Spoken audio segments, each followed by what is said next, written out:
Photon energy लेके एक जगह से दूसरी जगह तक खुद ही जा रहा है, खुद ही जा रहा है, इसलिए उसको किसी के साथ एनर्जी शेयर करने की जरूरत नहीं है। चूंकि फोटोन के अंदर इलेक्ट्रिक फील्ड और मैग्नेटिक फील्ड दोनों ही हैं, हेंस इस वेव का नाम पड़ गया इलेक्ट्रोमैग्नेटिक वेव। तो लूप 2 पर हम एम्पियर्स लॉ लगाते हैं, तो close integral of B dot D L तो नॉन जीरो आता है, but mu naught times of summation of I, mu naught times of summation of I zero आ जाता है कि जो भी उस फोटोन का इलेक्ट्रिक फील्ड और मैग्नेटिक फील्ड वेक्टर्स हैं उनका अगर मैं क्रॉस प्रोडक्ट कर दूं तो उससे जो डायरेक्शन आएगा that will always be the direction of propagation of photon.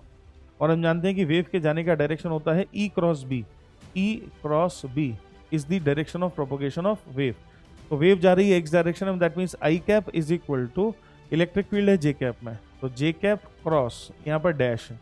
Hello hello hello hello बच्चों, क्या हाल चाल, कैसे हो, कैसी चल रही है तुम लोगों की प्रिपरेशन? उम्मीद कर रहा हूँ कि खूब धुआंधार, खूब तेजी से, खूब बढ़िया तरीके से आगे बढ़ते जा रहे हो, बढ़ते जा रहे हो, बढ़ते जा रहे हो, है ना भाई? तो भैया बहुत करीब है एग्जाम और ये माइंड मैप सीरीज भी काफी आगे पहुंच गई है। आज के इस एपिसोड में हम बात करने वाले हैं किस टॉपिक पर? एक ऐसे टॉपिक पर बात करने वाले हैं जो बहुत आसान होने के बावजूद भी बच्चों को बड़ा डरावना लगता है। थ्योरेटिकल टॉपिक है इलेक्ट्रोमैग्नेटिक वेव। शायद पूरी फिजिक्स में सबसे आसान टॉपिक होगा ये। एक पूरा चैप्टर एनसीईआरटी ने इलेक्ट्रोमैग्नेटिक वेव के नाम घोषित किया हुआ है, पर ये बहुत ज्यादा आसान है और इंटरेस्टिंगली क्वेश्चन भी इससे पूछे जाते हैं। तो एक क्वेश्चन की मैं उम्मीद पेपर में 100% कर सकता हूँ इलेक्ट्रोमैग्नेटिक वेव से, जबकि बहुत बहुत ज्यादा इजी है, थ्योरेटिकल है, कुछ भी ज्यादा इसमें एनालिटिकल नहीं है, ना ही इसमें कुछ बहुत रिवीजन की आवश्यकता है, ना ही इसमें कुछ बहुत 150 सवाल करने की आवश्यकता है। तो बस आप अगर एक बार अच्छे से देख भी लेंगे, दैट मीन्स अगर आप इस माइंड मैप को भी अच्छे से सुन लेंगे अगर, तो भी आपका भला हो जाएगा। ठीक है जी? तो इस पॉइंट ऑफ व्यू से मैं मनीष शर्मा बहुत बहुत बहुत बहुत बहुत स्वागत करता हूं आपका आज के इस माइंड मैप के एपिसोड में। तो मेरे प्रयास के प्यारे प्यारे बच्चे, मेरे लक्ष्य के प्यारे प्यारे बच्चे, और इन जनरल जो भी स्टूडेंट्स हैं जो नेक्स्ट ईयर दैट मीन्स 2024 में मेंस और एडवांस को फोकस कर रहे हैं, मेंस और एडवांस लिखने वाले हैं, उन सब के लिए ये एपिसोड बहुत बहुत इंपॉर्टेंट होने वाला है। तो भाई तरीके से इसको देखिए, जैसे क्लास अटेंड करते हैं उसी तरीके अटेंड करिए और इसका बेनिफिट उठाइए, इसका फायदा उठाइए। ये पीडब्ल्यू की तरफ से पूरे हिंदुस्तान के सभी बच्चों को एक सौगात है कि जो कहीं भी हैं, जो पीडब्ल्यू से नहीं भी जुड़े हुए हैं, वो भी जो स्टूडेंट्स हैं और जो पीडब्ल्यू से जुड़े हुए हैं, खैर उनकी तो खैर बात ही क्या करें, उन सब के लिए ये गिफ्ट है जिसके थ्रू हम रिवीजन कर रहे हैं। और बहुत बहुत सक्सेसफुल तरीके से जो माइंड मैप सीरीज है इसने रन किया है, बहुत अच्छे आप लोगों के कमेंट आए हैं, बहुत अच्छे व्यूज आए हैं। इसी प्रकार से आगे भी आप कमेंट और व्यूज इसमें लाते रहें, सो दैट हमको भी थोड़ा मॉरल बूस्टअप होता है, अच्छा लगता है कि हम जो मेहनत कर रहे हैं वो मेहनत जिनके लिए की जा रही है उन तक पहुंच रही है ना भाई? तो जो सपना है, जो सपना है पीडब्ल्यू का, जो सपना है अलग सर का, कि एजुकेशन की कमी नहीं होनी चाहिए, जो भी बच्चा पढ़ना चाहता है, जो भी पढ़ना चाहता है उस तक हम पहुंचेंगे, है ना? जो हम तक नहीं पहुंच पा रहा है उस तक हम पहुंचेंगे इस डिजिटल माध्यम से। ठीक, तो चलिए शुरू करते हैं। अगेन मैं मनीष शर्मा आपका बहुत बहुत बहुत स्वागत करता हूं आज के इस धुआंधार एपिसोड में, जिसमें हम बात करने वाले हैं इलेक्ट्रोमैग्नेटिक वेव्स की। ठीक, तो भैया कहानी बड़ी इंटरेस्टिंग है ना? हिस्टोरिकल भी है थोड़ी सी, थोड़ा सा इंटरेस्टिंग भी है, क्योंकि शुरू में हम नहीं जानते थे कि इलेक्ट्रोमैग्नेटिक वेव जैसी भी कोई चीज होती है। और शायद तुम्हें पता होगा कि लाइट क्या है, ये क्वेश्चन बहुत लंबे सालों तक, दैट मीन्स कम से कम 200-300 सालों तक पूरी फिजिक्स की दुनिया में हड़कंप मचाए हुए था कि लाइट है क्या, चीज क्या है लाइट। और न्यूटन से लेके आइंस्टीन तक सभी लोगों ने इसमें कुछ ना कुछ कुछ ना कुछ कुछ ना कुछ कुछ ना कुछ अपने अकॉर्डिंगली कंट्रीब्यूट किया, और फाइनली फाइनली मैक्सवेल और आइंस्टीन, इन सब लोगों ने मिलकर इस पूरी गुत्थी को सुलझाया। तो आइंस्टीन ने, इट्स लाइक न्यूटन की अगर शुरुआती बात करें तो न्यूटन ने ऐसा कहा कि लाइट पार्टिकल जैसा है। फिर न्यूटन से और थोड़े समय बाद थॉमस यंग हुए, वैसे हाइजेंस भी होते बीच में, हाइजेंस ने भी कहा, पर हाइजेंस की बात ज्यादा किसी ने सुनी नहीं। हाइजेंस ने कहा कि नहीं नहीं, लाइट पार्टिकल नहीं, लाइट वेव है। तो फिर हाइजेंस से पूछा गया कि भाई साहब अगर वेव है तो कौन से मीडियम में चलती है, कौन से मीडियम में चलती है, क्योंकि वेव तो मीडियम में चलती है ना? तब तक हम समझते थे कि वेव को मीडियम चाहिए चलने के लिए। इसका बहुत सेटिस्फैक्टरी जवाब हाइजेंस के पास नहीं था। हाइजेंस ने एक हाइपोथेटिकल मीडियम ईथर की बात करी, जो ईथर मिला नहीं। बहुत सारे लोगों ने ईथर को ढूंढने की कोशिश की, ईथर कभी नहीं मिला। चलो जी, तो फिर पक्का हो गया कि शायद न्यूटन जो कह रहे हैं शायद वही ठीक होगा। फिर 1800 समथिंग में थॉमस यंग ने एक्सपेरिमेंट किया वाईडीएसी का, जो बहुत रिवॉल्यूशनरी एक्सपेरिमेंट था, जो हमारे सिलेबस में भी है, वेव ऑप्टिक्स पूरा वाईडीएसी पर बेस्ड है। वो एक्सपेरिमेंट इसलिए इंपॉर्टेंट है क्योंकि उस एक्सपेरिमेंट के थ्रू थॉमस यंग ने ये प्रूव कर दिया कि लाइट वेव है। क्यों? क्योंकि वो इंटरफेरेंस बेस्ड एक्सपेरिमेंट था, और इंटरफेरेंस तो वेव करते हैं, पार्टिकल तो इंटरफेरेंस करते नहीं है। हेंस अनडाउटेडली ये क्लियर हो गया कि लाइट वेव है बाय थॉमस यंग का एक्सपेरिमेंट। अभी भी ये नहीं समझ में आ रहा है कि वो किस मीडियम में चल रही है। इस गुत्थी को सुलझाया मैक्सवेल ने, इस गुत्थी को सुलझाया मैक्सवेल ने, और यहां से इलेक्ट्रोमैग्नेटिक वेव की कहानी शुरू होती है।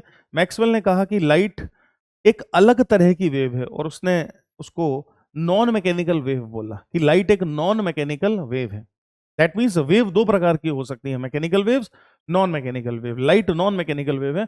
नॉन मैकेनिकल वेव क्या होती है? नॉन मैकेनिकल वेव वो वेव होती हैं जिनको चलने के लिए मीडियम की जरूरत होती ही नहीं है।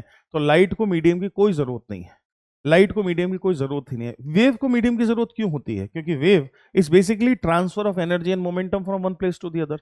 अब एनर्जी और मोमेंटम ट्रांसफर होगा कैसे? तो होगा ऐसे कि मीडियम पार्टिकल के साथ एनर्जी शेयर की जाएगी, मोमेंटम शेयर किया जाएगा, और फिर वो मीडियम पार्टिकल उस एनर्जी और मोमेंटम को धक्का मुक्की से, है ना, म्यूचुअल टकराहट से एक जगह से दूसरी जगह तक ट्रांसफर करेगा। दैट इज द मॉडल जिससे वेव वर्क करता है ना। पर लाइट इस तरह से वर्क नहीं कर रहा है। क्यों नहीं कर रहा है? इसलिए नहीं कर रहा है क्योंकि लाइट में जो एनर्जी है वो छोटे छोटे बंडल्स में टूटी हुई है, जिसको फोटोन थ्योरी कहते हैं, जो हमारे मॉडर्न फिजिक्स में बहुत डिटेल में है। लाइट की जो एनर्जी है वो छोटे छोटे फोटॉन्स, दैट मीन्स एक सबसे छोटा पार्टिकल है, एक सबसे छोटी क्वांटा है लाइट की एनर्जी का, रेडिएशन की एनर्जी का। लाइट से मेरा मतलब रेडिएशन ही है। तो रेडिएशन की एनर्जी क्वांटाइज्ड है, रेडिएशन की एनर्जी क्वांटाइज्ड है, और वो जो फोटोन है वो एक बंडल ऑफ एनर्जी जैसा है, वो एक बंडल ऑफ एनर्जी जैसा है। और फोटोन के पास अपनी खुद की इलेक्ट्रिक फील्ड और मैग्नेटिक फील्ड है, और इलेक्ट्रिक फील्ड और मैग्नेटिक फील्ड में एनर्जी स्टोर हो सकती है। दैट मीन्स लाइट का फोटोन एनर्जी लेके खुद ही चल रहा है, उसको किसी के साथ शेयर करने की जरूरत नहीं। जैसे फॉर एग्जांपल एक बॉल हो और बॉल को हम फेंकें तो बॉल काइनेटिक एनर्जी लेके खुद ही जा रही है, किसी के साथ शेयर करने की कोई आवश्यकता नहीं है। ठीक उसी प्रकार से फोटोन एनर्जी लेके एक जगह से दूसरी जगह तक खुद ही जा रहा है, खुद ही जा रहा है, इसलिए उसको किसी के साथ एनर्जी शेयर करने की जरूरत नहीं है। चूंकि फोटोन के अंदर इलेक्ट्रिक फील्ड और मैग्नेटिक फील्ड दोनों ही हैं, हेंस इस वेव का नाम पड़ गया इलेक्ट्रोमैग्नेटिक वेव। और यहां से हमारा ये चैप्टर हुआ शुरू, है ना। तो सारा का सारा क्रेडिट किस आदमी को जाता है? इलेक्ट्रोमैग्नेटिक वेव की अंडरस्टैंडिंग का सारा क्रेडिट किस आदमी को जाता है? मैक्सवेल को जाता है। दैट मींस ये पूरा यूनिट एक्चुअली मैक्सवेल को ही डेडिकेटेड है। मैक्सवेल ने जो जो बातें करी वो सारी बातें हम इस चैप्टर में देखने वाले हैं, इंपॉर्टेंट इंपॉर्टेंट जो हमारे सिलेबस के अंडर में है। तो मैक्सवेल ने इलेक्ट्रोमैग्नेटिक वेव शब्द कॉइन आउट किया, मैक्सवेल ने ही समझाया कि इलेक्ट्रोमैग्नेटिक वेव की क्या कहानी है, और मैक्सवेल ने ही आगे प्रॉपर्टीज वगैरह दी जो काफी हद तक सही हमें मिली, काफी हद तक जो जिनको सही कह सकते हैं। तो कहानी शुरू कैसे हुई, इनफैक्ट मैक्सवेल को कैसे क्लिक किया, यहां से हम बात शुरू करेंगे। इलेक्ट्रोमैग्नेटिक वेव की जो भी एक्सप्लेनेशंस हैं, जैसे फॉर एग्जांपल मैक्सवेल ने कहा कि भाई accelerated charge particle electromagnetic wave पैदा करता है, मैक्सवेल ने कहा। पर ये बहुत बाद में कहा, ये तो बहुत बाद में कहा मैक्सवेल ने। उससे पहले कुछ बड़ी इंपॉर्टेंट चीजें मैक्सवेल को समझ में आई, कुछ बहुत इंपॉर्टेंट चीजें मैक्सवेल को समझ में आई, जिसके कंक्लूजन से इलेक्ट्रोमैग्नेटिक वेव डिस्कवर हो गई। आप ऐसा कहें तो ज्यादा अच्छा होगा। वो क्या चीज थी, वहीं से हमारी इस चैप्टर की कहानी शुरू होती है, और वो है एम्पियर्स लॉ का फेल हो जाना। एम्पियर्स लॉ का फेल हो जाना। तब तक एम्पियर भाई साहब अपना लॉ दे चुके थे। मैक्सवेल ने एम्पियर्स लॉ को स्टडी किया, और मैक्सवेल ने यह ढूंढ लिया कि एक पर्टिकुलर सिचुएशन की अगर बात की जाए तो मैक्सवेल लॉ फेल हो जाता है। और वहीं से कुछ इंटरेस्टिंग चीजें मैक्सवेल ने कहनी शुरू करी। तो मैं आपको यहीं से ही शुरू कर रहा हूं। दैट मीन्स एम्पियर लॉ का जो फेलियर है, एम्पियर लॉ का जो फेलियर है, वहीं से हम कहानी को शुरू करेंगे, है ना भाई। वहीं से हमारा ये वाला यूनिट जो है शुरू होगा। तो एम्पियर्स लॉ कहता क्या है, पहले हम ये तो समझ लें एक बार। एम्पियर्स लॉ क्या कहता है? तो एम्पियर्स लॉ हमसे ये कहता है कि भाई साहब, अगर आप कोई भी क्लोज्ड लूप ले लेते हैं कहीं भी स्पेस में, कोई भी क्लोज लूप कहीं भी स्पेस में ले लेते हैं, और उस क्लोज लूप के लिए integral of B dot D L करते हैं, अगर close integral of B dot D L अगर उस क्लोज लूप पर करते हैं, तो that close integral of B dot D L is equal to mu naught times of internal piercing current, वो करंट जो लूप के अंदर के स्पेस को परपेंडिकुलरली पियर्स करता है। तो mu naught times of summation of IP, IP को मैं पियर्सिंग करंट, पियर्सिंग इसलिए ताकि मुझे याद रहे कि ये करंट लूप के प्लेन को परपेंडिकुलरली छेद करता हुआ जाएगा, 90 डिग्री पर हिट करता हुआ जाएगा। ठीक है जी। ये हमारी एम्पियर्स लॉ हम बहुत भली भांति जानते हैं, इसको अच्छे से समझते हैं। एम्पियर्स लॉ हमेशा ही क्लोज लूप पर लगती है, ये भी हम बहुत अच्छे से जानते हैं। कोई प्रॉब्लम नहीं, कोई प्रॉब्लम नहीं। ठीक। अब मैक्सवेल भाई साहब ने क्या किया? मैक्सवेल भाई साहब ने ये किया कि मैक्सवेल भाई साहब ने एक RC circuit, that means capacitor और रेजिस्टेंस कनेक्टेड है और अभी कैपेसिटर की चार्जिंग चल रही है, इस सर्किट की बात करें, ठीक। तो अगर हम एक आरसी सर्किट की बात करें तो लेट अस इमेजिन ये है एक resistance and let us imagine ये है एक कैपेसिटर, और ये दोनों भाई हमने एक बैटरी से जोड़ रखे हैं, ये बैटरी से जोड़ रखे हैं ऐसे, और अभी चार्जिंग चल रही है, अभी चार्जिंग चल रही है। दैट मीन सर्किट में करंट है, कैपेसिटर पे चार्ज है और चार्ज ग्रो कर रहा है। तो लेट अस इमेजिन सर्किट में कोई करंट है आई, सर्किट में करंट फ्लो कर रहा है आई ऐसे, और इस कैपेसिटर प्लेट पर कोई चार्ज है प्लस क्यू और माइनस क्यू, है ना, और इस करंट के फ्लो होने की वजह से चार्ज ग्रो हो रहा है and charging of capacitor is taking place.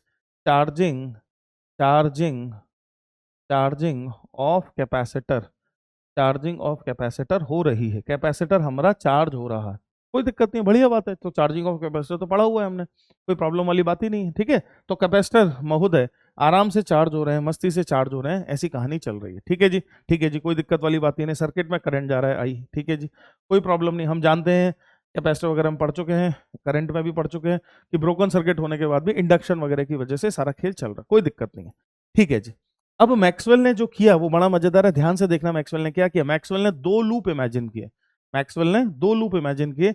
एक लूप इमेजिन किया यहां कहीं, लूप प्रॉपर बना लेते हैं, तो मैक्सवेल ने दो लूप इमेजिन किए, एक लूप तो इमेजिन किया यहां कहीं बाहर, ऐसा ऐसा, है ना, और इस लूप को एक करंट पियर्स कर रहा है, और एक इसके जैसा ही लूप इमेजिन किया इस स्पेस में, कहां पर, कैपेसिटर के अंदर, बिल्कुल आइडेंटिकल दो लूप इमेजिन किए ऐसे, देखो ध्यान से, लूप 1 एंड लूप 2, तो बिल्कुल आइडेंटिकल दो लूप इमेजिन किए, loop 1 and loop 2, so this is loop 1 and this is loop 2। Loop 1 को करंट पियर्स कर रहा है पर लूप 2 को कोई भी करंट पियर्स नहीं कर रहा है, क्योंकि यहां तो कोई करंट फ्लो ही नहीं कर रहा है, इधर तो कोई करंट फ्लो ही नहीं कर रहा है। तो लूप 1 को करंट पियर्स कर रहा है, लूप 2 को कोई करंट पियर्स नहीं कर रहा है। मैक्सवेल ने यह पाया एक्सपेरिमेंटली कि लूप 1 पर भी वैसा ही मैग्नेटिक फील्ड है और लूप 2 पर भी same magnetic field, that means जो मैग्नेटिक फील्ड्स बन रहे हैं वो लूप 1 और लूप 2 पर आइडेंटिकल है।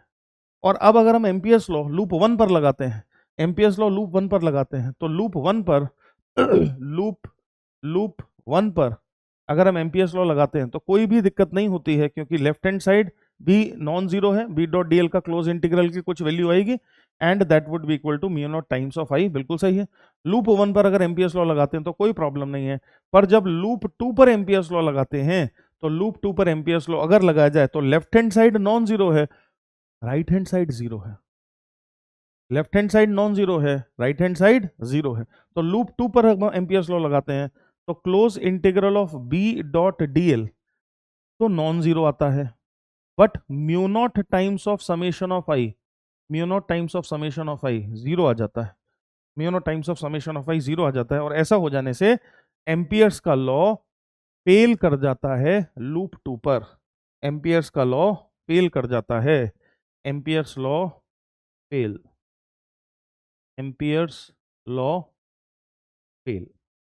इसको अगर मैं सही शब्दों में रखूं कि हुआ क्या, तो हुआ ये कि लूप 1 पर जो मैग्नेटिक फील्ड बन रही है वो तो करंट से बन रही है, पर लूप 2 पर मैग्नेटिक फील्ड कौन बना रहा है, कम से कम करंट तो नहीं बना रहा है, क्योंकि करंट तो है ही नहीं वहां। तो लूप 2 पर मैग्नेटिक फील्ड बन कैसे रही है, दैट इज द क्वेश्चन, जिसका जवाब मैक्सवेल ने दिया। मैक्सवेल ने एक्चुअली ये कहा कि फ्लक्चुएटिंग इलेक्ट्रिक फील्ड से मैग्नेटिक फील्ड बन सकती है, फ्लक्चुएटिंग इलेक्ट्रिक फील्ड से मैग्नेटिक फील्ड बन सकती है।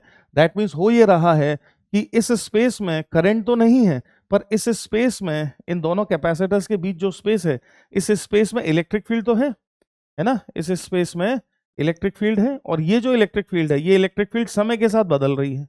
क्यों बदल रही है, क्योंकि कैपेसिटर की चार्जिंग चल रही है। हेंस इस स्पेस में जो इलेक्ट्रिक फील्ड है, इस इलेक्ट्रिक फील्ड को अगर मैं ई बोलता हूं, लेट अस से इस इलेक्ट्रिक फील्ड को मैंने ई बोला, तो ई का वैल्यू क्या है किसी भी इंस्टेंट ऑफ टाइम पर, ई का वैल्यू है Q divided by A epsilon not, sigma bye epsilon not, Q divided by A epsilon not, है ना। यहां से अगर हम क्यू को समझें तो क्यू की जो वैल्यू है that would be like epsilon naught into E into A, और ई इंटू ए को अगर हम इलेक्ट्रिक फ्लक्स, इस लूप के इलेक्ट्रिक फ्लक्स की तरह देखें, और अगर इस इक्वेशन को कर दूं मैं डिफरेंशिएट, है ना भाई, तो मुझे dq बाई डी टी करके एक चीज मिलेगी, dq बाई डी टी करके एक चीज मिलेगी which would be like epsilon naught into D phi E by D T, ये जो चीज मिली है ये भी करंट जैसा ही बिहेवियर कर रही है। तो ये करंट नहीं है पर एक करंट जैसा ही बिहेवियर कर रही है, ऐसा मैक्सवेल ने कहा और इसको एक नया नाम दे दिया डिस्प्लेसमेंट करंट आईडी। और उसने कहा कि लूप 1 पर मैग्नेटिक फील्ड तो एक्चुअल करंट की वजह से बन रही है, पर लूप 2 पर जो मैग्नेटिक फील्ड बन रही है वो एक्चुअली इलेक्ट्रिक फील्ड के वेरिएशन या इलेक्ट्रिक फ्लक्स के वेरिएशन की वजह से बन रही है। और उसको समझाने के लिए उसने एक हाइपोथेटिकल कंसेप्ट डिस्प्लेसमेंट करंट का नाम लिया और डिस्प्लेसमेंट करंट की बात करी। उम्मीद कर रहा हूं कि यहां तक हमें समझ में आ गया है। ठीक है जी, अब देखिए आगे की कहानी को देखिए। तो डिस्प्लेसमेंट करंट को कैसे उसने रखा उसको थोड़ा सा समझते हैं। तो मैक्सवेल ने कहा कि भाई ऐसा है कि करंट दो प्रकार के होते हैं, है ना। ये बड़े लोग इस तरह की बातें करते हैं कि करंट दो प्रकार के होते हैं, एक वो जो तुम जानते हो और एक वो जो मैं बताऊंगा। ऐसा मैक्सवेल ने कहा कि करंट दो प्रकार के हैं। वो जो तुम जानते हो जो वायर में बहता है उसको उसने एक नया नाम दिया कंडक्शन करंट। कंडक्शन करंट, है ना, कंडक्शन करंट। और इसको सिंबल दिया आई सी, कंडक्शन करंट आई सी। और जो दूसरा नया करंट जिसकी मैं बात कर रहा हूं उसका नाम है डिस्प्लेसमेंट करंट। उसका नाम है displacement current. Displacement, displacement current. और इस डिस्प्लेसमेंट करंट को नाम दिया आई डी। ठीक है, तो कंडक्शन करंट जो है वो तो actually conduction of electrons in a wire की वजह से पैदा होता है ना। तो कंडक्शन करंट जो है वो कंडक्शन करंट तो आईसी, जो कंडक्शन करंट है आईसी वो तो वायर में जो D Q by D T जो करंट की बेसिक डेफिनेशन है उसी को फॉलो करता है। Conduction current is all because of flow of charges in a wire. किसी क्रॉस सेक्शन के अक्रॉस चार्जेस का जो फ्लो हो रहा है उससे जो करंट बन रहा है वो कंडक्शन करंट है, वही जो पहले था। ये जो बाबू नया डिस्प्लेसमेंट करंट है, ये जो डिस्प्लेसमेंट करंट है आई डी, ये डिस्प्लेसमेंट करंट क्या है? ये डिस्प्लेसमेंट करंट है epsilon naught into D phi E by D T. That means electric flux अगर समय के साथ बदले, इलेक्ट्रिक फ्लक्स अगर समय के साथ बदले, है ना, तो epsilon naught into D phi E by D T भी एक तरह के करंट की तरह सिंबॉलिक है। ये सिंबॉलिक है, सिंबॉलिक करंट की तरह बिहेव करता है जिसको डिस्प्लेसमेंट करंट कहते हैं। और मैग्नेटिक फील्ड दोनों से ही पैदा होती है। मैग्नेटिक फील्ड दोनों तरह के करंट से पैदा होती है ना। तो मैग्नेटिक फील्ड दोनों तरह के करंट से पैदा होती है। इस नए ज्ञान को लेते हुए अब अगर हम एम्पियर्स लॉ को देखें तो मैक्सवेल ने कहा कि अब भाई चूंकि मैंने इसमें अपना कंट्रीब्यूशन जोड़ दिया है तो अब ये एम्पियर्स लॉ ना कहलाकर एम्पियर्स मैक्सवेल लॉ कहलाएगी। थोड़े से कॉलर नीचे कर लीजिए। एम्पियर्स मैक्सवेल लॉ कहलाएगी। तो ये अब चूंकि हमने भी इसमें कुछ जोड़ दिया है तो this will now be called as Ampere's, Ampere's Maxwell, Maxwell law. ये अब एम्पियर्स मैक्सवेल लॉ कहलाएगी। और एम्पियर्स मैक्सवेल लॉ क्या कहेगी? तो एम्पियर्स मैक्सवेल लॉ ये कहेगी कि भाई close integral of B dot D L, close integral of B dot D L is equal to mu naught times of summation of conduction current plus displacement I C plus I D. ये कहेगी, है ना, ये कहेगी। और अब ये law किसी भी जगह लगेगी और फेल नहीं होगी, है ना। एम्पियर का जो लॉ है वो फेल कर जाता है अगर करंट टाइम के साथ बदलता हो तो, पर एम्पियर्स मैक्सवेल लॉ दोनों तरह की स्थितियों में लगेगी। दैट मीन्स करंट कांस्टेंट है तो भी लगेगी, करंट वेरिएबल है तो भी लगेगी, है ना। ऐसा उसने कहा, ऐसा मैक्सवेल ने कहा और ये लॉ हमें दिया। ठीक, अब इस लॉ को अगर हम पीछे जो हमने समझा था अगर लूप 1 पर अप्लाई करें इस लॉ को, तो लूप 1 पर integral of B dot D L, integral of B dot D L mu naught I के बराबर होगा, where I is the conduction current. और लूप 2 पर अगर इसको लगाएं, लूप 2 पर लगाएं तो दैट मींस लूप 1 पर जब लगाएंगे तो लूप 1 पर कंडक्शन करंट तो है पर डिस्प्लेसमेंट करंट नहीं है। आईसी तो है, आईडी नहीं है। और जब हम लूप 2 पर लगाएंगे तो लूप 2 पर आईसी नहीं है, आईडी है, आईसी नहीं है, आईडी है ना। Hence B dot D L, close integral B dot D L जो कि नॉन जीरो आ रहा था, उसका राइट हैंड साइड जो कि जीरो आ रहा था वो अब नॉन जीरो हो जाएगा। दैट मीन्स डिस्प्लेसमेंट करंट वैसा ही रोल प्ले करेगा जैसा कि कंडक्शन करंट प्ले कर रहा है। और डिस्प्लेसमेंट करंट का मैग्नीट्यूड वैल्यू भी कंडक्शन करंट के बराबर ही होगा इस एग्जाम्पल में, इस एग्जाम्पल में। तो इस एग्जाम्पल में डिस्प्लेसमेंट करंट का मैग्नीट्यूड या डिस्प्लेसमेंट करंट की वैल्यू कंडक्शन करंट के बराबर होगी। कभी कभी क्वेश्चन ये पूछ लेगा कि भैया फलाने सेकंड पर डिस्प्लेसमेंट करंट बताइए, तो क्या हम सिंपल कैपेसिटर चार्जिंग इक्वेशन में जो टाइम डिपेंडेंसी है करंट की, वहां से करंट की वैल्यू निकाल लेंगे जो वायर में बहता करंट है, और वही डिस्प्लेसमेंट करंट है ऐसा कह के डिस्प्लेसमेंट करंट की वैल्यू बता देंगे। एज सिंपल एज दैट, कोई मुश्किल वाली बात नहीं है। तो डिस्प्लेसमेंट करंट एक कंसेप्ट है, ऐसा दिमाग में रखिएगा। डिस्प्लेसमेंट करंट एक कंसेप्ट है, क्यों? क्योंकि वो जो जमाना था, उस जमाने में हम बहुत स्ट्रांगली ये मानते थे कि मैग्नेटिक फील्ड वायर से पैदा हो रही है या करंट से पैदा हो रही है। तो मैक्सवेल सीधे सीधे अगर ऐसा कहता कि नहीं नहीं मैग्नेटिक फील्ड इलेक्ट्रिक फील्ड से भी पैदा होती है, तो ये थोड़ी सी मुश्किल हो जाती है उसको भी कन्वे करने में और लोगों को भी पचाने में। तो उसने बीच में एक डिस्प्लेसमेंट करंट का फंडा घुसेड़ दिया, बीच में उसने एक डिस्प्लेसमेंट करंट की बात कर ली कि उसने कहा कि भैया मैग्नेटिक फील्ड डिस्प्लेसमेंट करंट और कंडक्शन करंट दोनों के कॉम्बिनेशन से मिलकर बनती है, और ऐसा करके एम्पियर्स मैक्सवेल लॉ दिया। ये बात क्यों हो रही है और क्यों इतनी इंपॉर्टेंट है? हम तो इलेक्ट्रोमैग्नेटिक वेव पढ़ रहे हैं, ये बात इंपॉर्टेंट क्यों है? ये बात इसलिए इंपॉर्टेंट है क्योंकि इस डिस्प्लेसमेंट करंट और इस मैक्सवेल्स की अंडरस्टैंडिंग के बाद ही हम, दैट मीन्स पूरी साइंटिफिक कम्युनिटी है वो ये समझ पाई कि इलेक्ट्रिक फील्ड से भी मैग्नेटिक फील्ड पैदा हो सकती है। अब तक मैक्सवेल की इस बात से पहले तक हम ये नहीं जानते थे। तो ये टर्निंग पॉइंट है एक्चुअली, जिस वजह से ये हमारे सिलेबस में, जिस वजह से हमारे लिए इंपॉर्टेंट है। ये सब बातें हमारे लिए क्यों इंपॉर्टेंट है? इसलिए क्योंकि टर्निंग पॉइंट है। जब भी कोई साइंटिस्ट, कोई फिजिसिस्ट इस तरह की नई बात कहता है जो अब तक की थिंकिंग मेथोडोलॉजी से एकदम ही अलग है, तो वो लाइफ के या कह लीजिए फिजिक्स के टर्निंग पॉइंट बनते हैं। तो ऐसा ही मैक्सवेल ने जो कहा वो टर्निंग पॉइंट बना, मैक्सवेल ने जो बातें कही वो टर्निंग पॉइंट बनी। और इस पूरी सार समरी, इस पूरी कहानी का जो सार समरी है वो यही है जो मैं आपको बता रहा हूं बार बार कि magnetic field B can be produced, can be produced magnetic field B can be produced by varying E, by varying electric field, by varying electric field, है ना। Magnetic field B can be produced by varying electric field, और इसका vice versa भी true है कि electric field E can be produced, electric field E can be produced, electric field E can be produced by, can be produced by varying magnetic field, जो कि हमने electromagnetic induction chapter में देखा भी था। हेंस ये दोनों फील्ड एक दूसरे को जनरेट करा सकती हैं।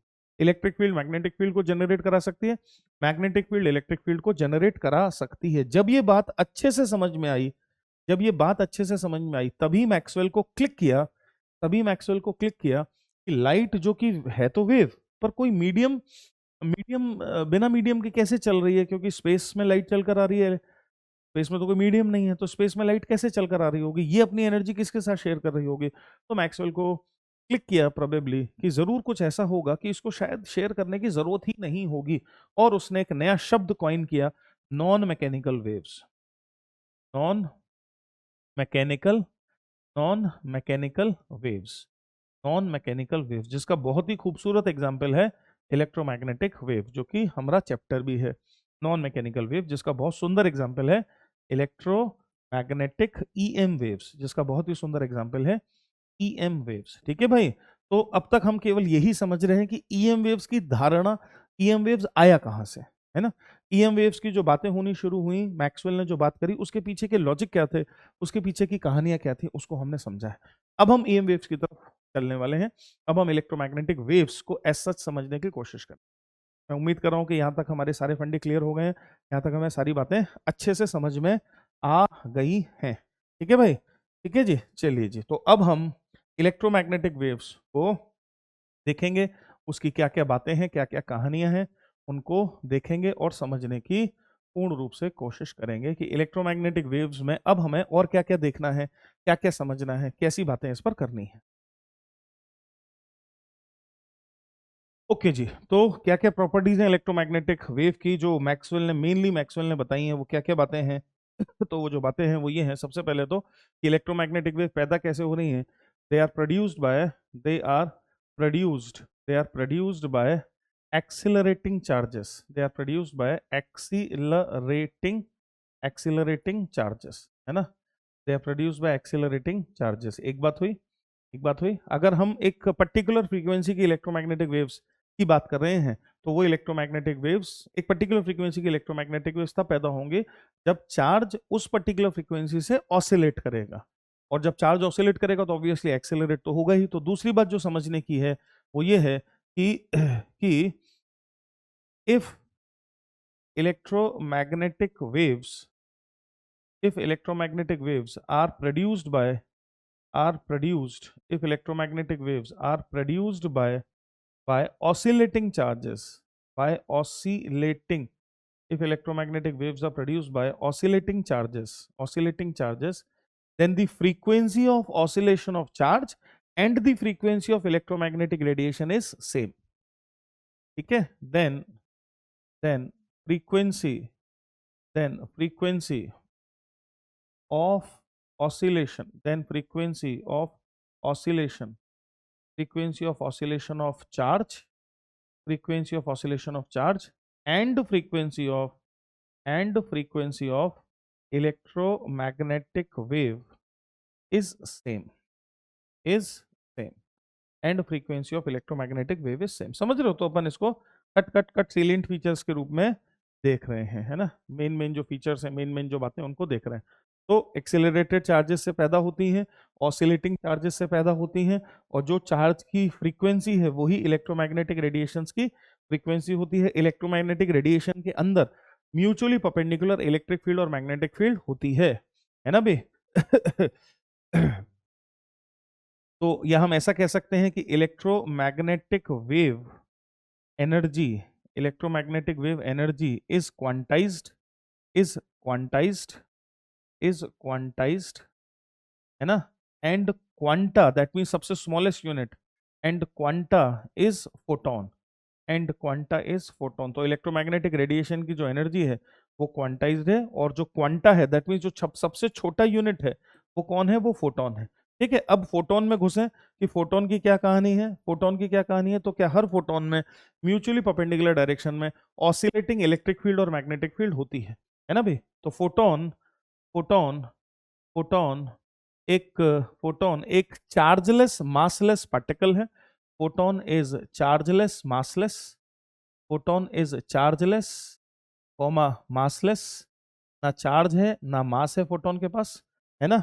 And contains mutually perpendicular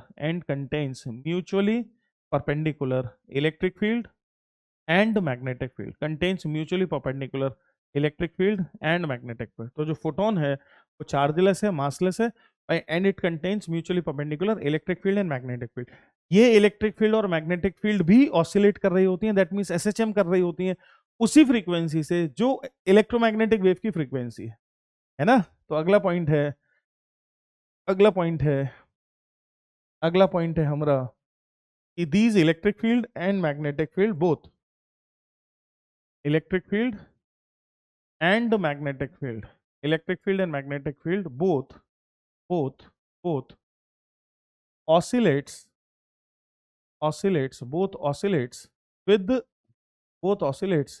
with same frequency as frequency of electromagnetic wave. तो जब हम कहते हैं कि ये इलेक्ट्रोमैग्नेटिक वेव इतने हर्ट्ज की फ्रीक्वेंसी की है, तो हमारे क्या क्या मतलब है उससे? हमारा पहला मतलब ये है कि जिस ऑसिलेटिंग चार्ज से पैदा हुई है उसकी भी यही फ्रीक्वेंसी होगी, और दूसरा मतलब है कि इस इलेक्ट्रोमैग्नेटिक वेव में जो फोटॉन्स होंगे उनके अंदर जो इलेक्ट्रिक फील्ड और मैग्नेटिक फील्ड होगी, उनके जो वाइब्रेशंस हो रहे होंगे उनकी भी फ्रीक्वेंसी सेम होगी। ठीक है भाई। अच्छा जी, अंदर में जो इलेक्ट्रिक फील्ड है वो कुछ इस तरीके से रिप्रेजेंट की जा सकती है, E is equal to E naught sine omega T. अंदर में जो इलेक्ट्रिक फील्ड है उसको हम कुछ इस तरीके से रिप्रेजेंट कर सकते हैं, इस तरीके से दिखा सकते हैं, E is equal to E naught sine omega T. और ऐसे ही जो अंदर में जो फोटोन के अंदर में जो मैग्नेटिक फील्ड है उसको भी B is equal to B naught sine omega T के फॉर्मेट में दिखा सकते हैं, है ना। तो दोनों ही एसएचएम कर रहे हैं, दोनों का ओमेगा और इलेक्ट्रोमैग्नेटिक वेव का ओमेगा और चार्ज का ओमेगा सब सेम है। समझ रहे हो, ये सारी कहानियां सेम है। अच्छा जी, और देखिए इलेक्ट्रोमैग्नेटिक वेव का जो डायरेक्शन ऑफ प्रोपगेशन है ना, direction of propagation of electromagnetic wave, direction of propagation direction of propagation of electromagnetic wave is is given by is given by direction of E cross B is given by direction of vector E cross vector B। अगली interesting चीज ये है कि जो भी उस photon का electric field और मैग्नेटिक फील्ड वेक्टर्स हैं उनका अगर मैं क्रॉस प्रोडक्ट कर दूं तो उससे जो डायरेक्शन आएगा that will always be the direction of propagation of photon. जैसे फॉर एग्जांपल अगर इलेक्ट्रिक फील्ड है पॉजिटिव एक्स एक्सेस में और मैग्नेटिक फील्ड है पॉजिटिव वाई एक्सेस में, तो जब मैं ई क्रॉस बी करूंगा दैट मीन्स आई क्रॉस जे करूंगा तो मुझे के मिलेगा। तो इसका मतलब फोटोन के डायरेक्शन में that means positive Z direction में जा रहा होगा। फोटोन का direction is always always and always perpendicular to both electric field and magnetic field. In fact electric field और मैग्नेटिक फील्ड का जो प्लेन है उसके परपेंडिकुलर डायरेक्शन में फोटोन जा रहा होता है। फोटोन के डायरेक्शन को समझने के लिए हम एक पॉइंटिंग वेक्टर, एक चीज होती है पॉइंटिंग वेक्टर, वैसे तो नहीं जनरली वो पूछता है पॉइंटिंग वेक्टर के बारे में, पर स्टिल पॉइंटिंग वेक्टर एक ऐसा वेक्टर है जिसको फोटोन के डायरेक्शन बताने के लिए यूज किया जाता है ना। Poynting vector Poynting vector Poynting vector जिसका सिंबल है एस, है ना। तो Poynting vector S is defined as S vector is defined as E cross B divided by mu right. ये पॉइंटिंग वेक्टर की डेफिनेशन है और पॉइंटिंग वेक्टर बेसिकली फोटोन के डायरेक्शन ऑफ प्रोपोगेशन को बताने के लिए यूज किया जाता है। हेंस पॉइंटिंग वेक्टर का नाम ही पॉइंटिंग वेक्टर इसलिए है क्योंकि वो फोटोन के डायरेक्शन को बताता है। एक चीज, दूसरी बात, जितनी भी लाइट संबंधी चीजें हैं या ऑप्टिक्स संबंधी चीजें हैं, है ना, जैसे सेंस ऑफ सीइंग वगैरह वगैरह, वो केवल और केवल इलेक्ट्रिक फील्ड वेक्टर की वजह से होती हैं। वो केवल और केवल इलेक्ट्रिक फील्ड वेक्टर की वजह से होती है। जितनी भी लाइट संबंधी ऑप्टिक संबंधी चीजें हैं, जितनी भी लाइट संबंधी चीजें हैं वो इलेक्ट्रिक फील्ड वेक्टर की वजह से होती हैं। इस वजह से इलेक्ट्रिक फील्ड वेक्टर को लाइट वेक्टर भी कहा जाता है। इलेक्ट्रिक फील्ड वेक्टर को कभी कभी कुछ किताबें लाइट भी कहती हैं, लाइट वेक्टर भी कहती हैं, क्योंकि सारा जो सेंस है, हमारा जो रेटिना है वो इलेक्ट्रिक फील्ड पर सेंसिटिव है, इलेक्ट्रिक फील्ड को सेंस करता है। हेंस इलेक्ट्रिक फील्ड उस सेंस में बहुत इंपॉर्टेंट है। और अगर आपने पोलराइजेशन वगैरह पढ़ा हो तो भी आप जानते होंगे कि इलेक्ट्रिक फील्ड का ही खेल है उसमें।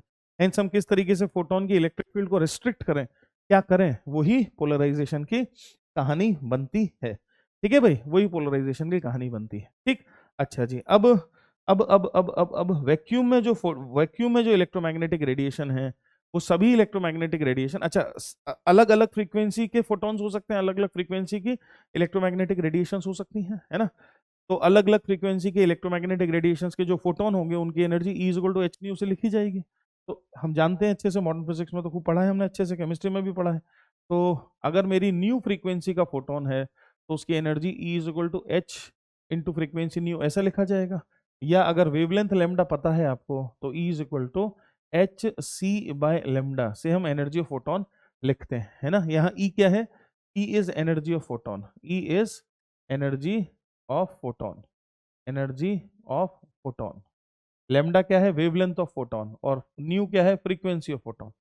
ठीक है जी। तो एनर्जी ऑफ फोटोन को एच न्यू या एच सी बाय लेमडा से लिखते हैं। और वैक्यूम में ये फोटोन, दैट मीन्स हमारी इलेक्ट्रोमैग्नेटिक रेडिएशन, चाहे वो किसी भी एनर्जी की हो, दैट मीन्स उनके फोटोन किसी भी एनर्जी के हो, किसी भी वेवलेंथ की हो, किसी भी फ्रीक्वेंसी की हो, इन वैक्यूम में सभी इलेक्ट्रोमैग्नेटिक रेडिएशन सेम वेलोसिटी से चलती हैं, जिसको स्पीड ऑफ लाइट कहा जाता है। ये बहुत इंटरेस्टिंग चीज है।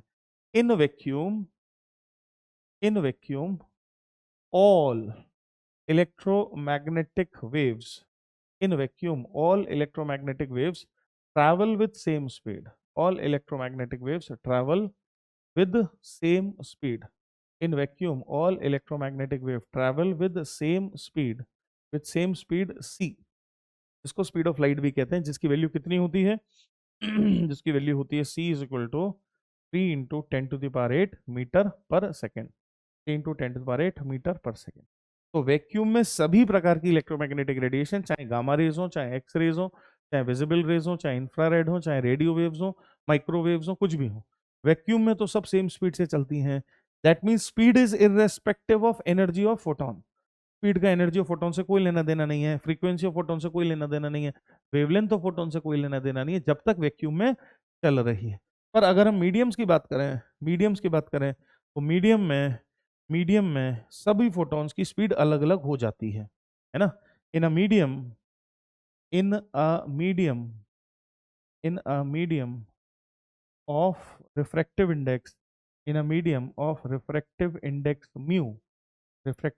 म्यू, है ना। अगर म्यू रिफ्रैक्टिव इंडेक्स का कोई मीडियम है तो स्पीड ऑफ इलेक्ट्रोमैग्नेटिक वेव, अगर वीएम है तो किसी मीडियम में किसी इलेक्ट्रोमैग्नेटिक वेव की जो स्पीड है VM, that is equal to C divided by mu, that is equal to C divided by mu. ये जो म्यू है ये एब्सोल्यूट रिफ्रैक्टिव इंडेक्स है, इसकी वैल्यू हमेशा 1 से बड़ी आती है। दैट मीन्स किसी भी मीडियम में इलेक्ट्रोमैग्नेटिक रेडिएशन की स्पीड जो वैक्यूम में स्पीड थी उसकी तुलना में तो कम ही होगी। हेंस कोई भी इलेक्ट्रोमैग्नेटिक रेडिएशन हाईएस्ट स्पीड जिससे चल सकता है वही स्पीड ऑफ लाइट है। कोई भी इलेक्ट्रोमैग्नेटिक रेडिएशन मैक्सिमम जिस स्पीड से चल सकता है वही स्पीड ऑफ लाइट है। किसी भी मीडियम में इलेक्ट्रोमैग्नेटिक रेडिएशन की जो स्पीड होगी अगर वो वीएम है तो नेचुरली वीएम की जो वैल्यू है that is less than C, speed of light से कम है। दैट मीन्स धीरे चलते हैं फोटोन, यहीं पर न्यूटन भाई साहब गलत हुए। एकमात्र जगह जहां न्यूटन भाई साहब बड़े कंसेप्चुअली गलत हुए वो ये है, न्यूटन के अनुसार, एज पर न्यूटन, लाइट या कोई भी इलेक्ट्रोमैग्नेटिक रेडिएशन जब मीडियम में चलेगी तो ज्यादा स्पीड से चलेगी, ऐसा न्यूटन सोचते।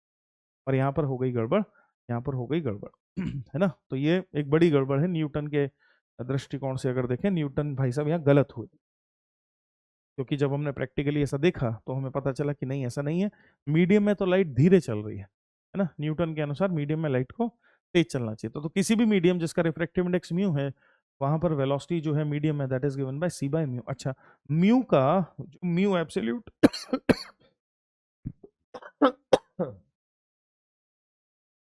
सी जो है स्पीड ऑफ लाइट सी का बहुत एक इंटरेस्टिंग रिलेशनशिप होता है mu naught epsilon naught. Speed of light C का एक बहुत ही इंटरेस्टिंग रिलेशनशिप होता है between with permeability of vacuum and permittivity of vacuum, T is equal to 1 upon under root of mu naught epsilon naught। सब लोग जानते हैं इस बात को, है ना। T is equal to under root of 1 by mu naught epsilon, C is equal to 1 upon under root of mu naught epsilon naught। सब लोग बहुत अच्छे से इस बात को जानते हैं, ठीक है जी। ये तो वैक्यूम के लिए लिखा। अब ये सोचो कि अगर यही फॉर्मूला मैं किसी मीडियम के लिए लिखता तो क्या हो जाता, यहाँ वीएम आ जाता, ये वाला वीएम यहाँ आ जाता, यहाँ म्यू एम आ जाता, यहाँ एप्सिलॉन एम आ जाता, यही तो होता बस। हेंस अगर हम किसी मीडियम के लिए, जैसे ये मीडियम है, ऐसे किसी मीडियम के लिए ये वाला एक्सप्रेशन लिखते, जैसे ये लिखा हुआ है, अगर हम लिखते तो हम ये लिखते कि किसी मीडियम में इलेक्ट्रोमैग्नेटिक वेव की जो वेलोसिटी होगी that would be equal to under root of mu M epsilon M. यहाँ तक समझ में आना चाहिए। नाउ एप्सिलॉन एम किसी मीडियम में परमिटिविटी को क्या हम लिख सकते हैं, epsilon naught into epsilon R, where epsilon R is relative permittivity. अगर हम एप्सिलॉन आर रिलेटिव परमिटिविटी को ऐसे डिफाइन कर रहे हैं कि रिलेटिव परमिटिविटी इज किसी मीडियम की परमिटिविटी डिवाइडेड बाय वैक्यूम की परमिटिविटी, और ठीक इसी प्रकार से रिलेटिव परमिएबिलिटी म्यू आर को भी इसी तरह से डिफाइन कर रहे हैं कि किसी मीडियम की permeability mu M divided by vacuum की परमिएबिलिटी म्यू नॉट, जैसे रिलेटिव डेंसिटी को डिफाइन करते हैं। अगर उस तरह से डिफाइन कर रहे हैं तो क्या एप्सिलॉन एम और म्यू एम की वैल्यू ये यहां से उठा के क्या मैं यहां रखूं, अगर, है ना, तो अगर मैं म्यू एम और एप्सिलॉन एम की वैल्यू वहां से उठा के यहां रखूं तो यही चीज अब देखो मुझे क्या दिखाई देगी, मुझे यही चीज दिखाई देगी कि V M velocity in a medium is equal to 1 upon under root of mu M. कितना हो जाएगा भाई, म्यू एम हो जाएगा mu R into mu naught, है ना, और ये हो जाएगा epsilon R into epsilon naught. समझ में आनी चाहिए बात आपको। और 1 upon under root of mu naught epsilon naught तो सी होता है। हेंस थोड़ा सा भी अगर दिमाग लगाओगे तो आपको दिखाई देगा this is C divided by under root of mu R epsilon R, है ना। और सी बाय वीएम तो म्यू होता है, देखो यहां से what is refractive index mu of a medium, it is C by VM. Hence C by VM की वैल्यू अगर हम म्यू रिफ्रैक्टिव इंडेक्स म्यू निकालें तो रिफ्रैक्टिव इंडेक्स म्यू का ध्यान रखना, यहाँ जो म्यू है ये रिफ्रैक्टिव इंडेक्स है, ये वाला जो म्यू है ये क्या है, ये है रिफ्रैक्टिव इंडेक्स, ये है रिफ्रैक्टिव इंडेक्स। और यहाँ जो म्यू आ रहे हैं, म्यू नॉट और म्यू एम, ये क्या है? ये परमिएबिलिटी है ना, परमिएबिलिटी है, सिंबल एक जैसे हैं, इसलिए क्लैरिटी से आपको समझ में आनी चाहिए। तो अब हम एक बहुत इंटरेस्टिंग रिलेशनशिप देखने वाले हैं between between refractive index of a medium and relative permittivity and relative permeability of that medium. तो किसी मीडियम का अगर रिफ्रैक्टिव इंडेक्स म्यू है, किसी मीडियम का अगर एब्सोल्यूट रिफ्रैक्टिव इंडेक्स म्यू है, किसी मीडियम का अगर रिफ्रैक्टिव इंडेक्स म्यू है ना तो म्यू की जो वैल्यू है, म्यू की जो वैल्यू है that is actually equal to under root of mu R epsilon, where mu r and epsilon r are obviously relative permeability and relative permittivity। तो ये भी एक इंटरेस्टिंग सा रिलेशनशिप है जो आपके सामने आ रहा है, देखो समझो। ठीक है भाई, तो ये सब हो गया। अच्छा जी, तो हमको समझ में आ गई सारी कहानी, ये सब रिलेशनशिप समझ में आ गया। ठीक है जी, और जो बातें हम कर सकते हैं, और जो बातें कर सकते हैं वो ये कर सकते हैं कि ये जो इलेक्ट्रोमैग्नेटिक वेव है, इनका जो नेचर है वो कैसा है? ट्रांसवर्स। तो these electromagnetic waves are transverse in nature. तो इलेक्ट्रोमैग्नेटिक वेव्स आर ट्रांसवर्स है ना। हम जानते हैं दो तरह की वेव होती है, longitudinal, transverse, longitudinal and transverse. तो ट्रांसवर्स है क्यों? क्योंकि क्योंकि वेव के प्रोपोगेशन का डायरेक्शन और इलेक्ट्रिक फील्ड के वेरिएशन आपस में म्यूचुअली परपेंडिकुलर है, या मैग्नेटिक फील्ड के वेरिएशन म्यूचुअली परपेंडिकुलर है। इस वजह से हम कह सकते हैं कि these electromagnetic waves are transverse in nature. अच्छा जी अगली बात ई नॉट और बी नॉट, जो इलेक्ट्रिक फील्ड और मैग्नेटिक फील्ड के जो जो मैग्नीट्यूड्स हैं, है ना भी, उनके बीच एक बड़ा मजेदार रिलेशनशिप है। E not bye B not की जो वैल्यू है वो स्पीड ऑफ लाइट सी के बराबर होती है। E not bye B not की जो वैल्यू है वो स्पीड ऑफ लाइट सी के बराबर होती है। ठीक है जी। इलेक्ट्रिक फील्ड का वेरिएशन मैंने आपको भी समझाया था, E is equal to E naught sine omega T. मैं ऐसा लिख सकता हूँ इसको आसान भाषा में, E is equal to E naught sine omega T. और सिमिलरली मैग्नेटिक फील्ड का टाइम डिपेंडेंट वेरिएशन है, B is equal to B naught sine omega T. तो देखने वाली बात यह है कि ये दोनों हमेशा ही सेम फेज में हैं। तो both of them are in same phase, both of them are in same phase, दोनों सेम फेज में है ना। There is no phase lag between the variation of इधर electric field and magnetic field, there is no phase lag, both of them are in the same phase, right. अच्छा जी, फिर electrostatics में हमने एक एनर्जी डेंसिटी नाम की चीज पढ़ी थी। Energy density half epsilon naught E square, half epsilon naught E square energy density है ना। और ऐसे ही मैग्नेटिक एनर्जी डेंसिटी भी होती है। हेंस किसी इंस्टेंट ऑफ टाइम पर अगर इलेक्ट्रिक फील्ड ई है और मैग्नेटिक फील्ड बी है, तो half epsilon naught E square तो हो जाएगी energy density because of electric field. और उसी मोमेंट पर अगर मैग्नेटिक फील्ड बी है तो ये हो जाएगी half B square, B square by two mu naught होती है, तो half B square by mu naught. क्या ये हो जाएगी total energy density, total energy density because of electromagnetic wave, total energy density, total energy density, density because of electromagnetic wave. यहां तक समझ में आना चाहिए, बिल्कुल समझ में आना चाहिए। ठीक है जी। अब अगर हम ई की ये वैल्यू रखें यहाँ और बी की ये वैल्यू रखें यहाँ, तो ये तो ऑब्वियसली टाइम डिपेंडेंट वैल्यूज है। तो अब अगर हम एवरेज टोटल एनर्जी डेंसिटी निकालना चाहें, क्या निकालना चाहें? एवरेज एनर्जी डेंसिटी, है ना, जो हम अगला पॉइंट बना के लिख रहे हैं, एवरेज एनर्जी डेंसिटी, है ना, ये डेंसिटी एवरेज कह लीजिए, energy density average of an electromagnetic wave.